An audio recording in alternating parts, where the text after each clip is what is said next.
ça c'est pas une question, ça. Je peux pas. Il faut me poser une question plus précise. Qu'a d'après vous apporté Marcel Pagnol à la littérature contemporaine? Je ne sais pas ce que Marcel Pagnol a apporté à la littérature contemporaine. À mon avis, rien. Parce qu'il n'est pas dans la nature des grands hommes et des grands écrivains d'apporter quelque chose à la littérature contemporaine. Les grands écrivains se ressemblent tous d'âge en âge. Marcel Pagnol a vécu au XXe siècle, il aurait pu tout aussi bien vivre au XVIIIe ou dans l'Antiquité, ça n'aurait pas enlevé une miette de son génie. Ceux qui apportent quelque chose à la littérature de leur temps, ce sont les écrivains de troisième ou de quatrième ordre. Donc d'après vous, c'est un écrivain de premier ordre? Ah, je crois que Marcel Pagnol est un très grand écrivain. Et d'ailleurs, une des raisons pour lesquelles je suis tout à fait ancré dans cette idée, c'est qu'il a été complètement inconnu, complètement méconnu. C'est-à-dire qu'il était très célèbre, mais que personne ne savait qui il était. C'est-à-dire qu'on le prenait pour un auteur de boulevard, on le prenait pour un auteur régionaliste, alors que c'était un grand homme, un grand écrivain, un grand dramaturge. Ce qui nous étonne beaucoup, c'est qu'il ait abordé avec autant de succès tous les genres littéraires. Oui, mais ça, vous savez, la littérature, c'est toujours pareil, hein, qu'on écrive un article, qu'on écrive un poème, qu'on écrive une pièce, qu'on écrive un roman, c'est le même acte. Est-ce que cette grande facilité, ce grand succès, vous le sentez comme quelque chose de profondément ancré dans sa culture latine, grecque? Oui, très certainement, bien entendu, on n'est pas sans racines, et les racines de Pagnol étaient très profondes. Ce sont vraiment des racines de latinité profonde, c'est vrai.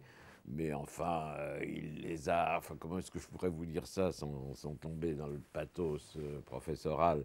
Il les a transcendés. Oui, il est un grand auteur français avec toute la culture latine et grecque que ça suppose, que Racine avait, que Corneille avait, et que Molière avait aussi d'ailleurs. Après avoir délaissé, je dirais, l'écriture, tout au moins l'écriture par rapport au cinéma, il a écrit pour le cinéma pendant au moins 25 ans. Il est revenu vers la soixantaine sur les souvenirs d'enfance.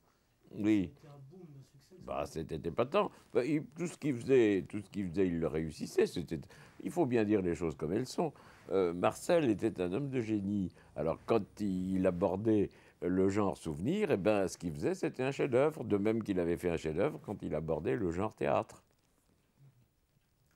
Et l'ami, est-ce que vous pourriez me parler de l'ami Pagnol?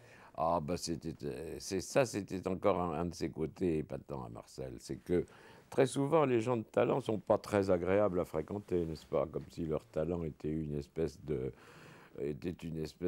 carapace hérissée d'épines.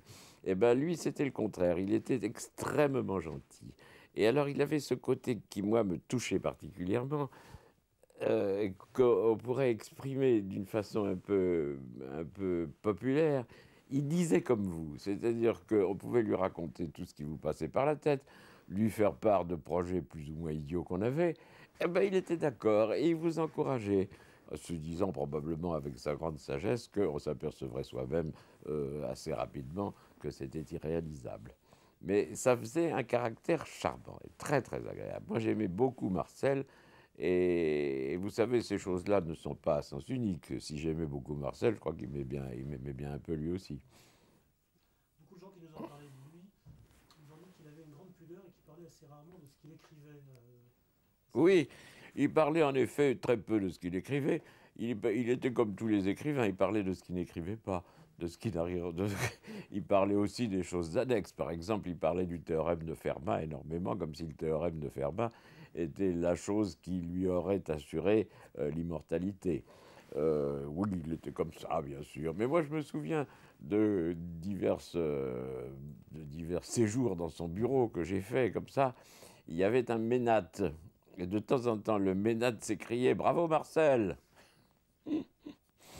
J'étais encore à côté charmant de Marcel, parce que vous savez, quand on est un écrivain, on est un peu comme un coureur du Tour de France, c'est-à-dire qu'on n'a pas besoin de critique, mais on a besoin d'encouragement. Et bien d'avoir ce ménate qui lui criait périodiquement «Bravo Marcel!», ça devait l'encourager à écrire.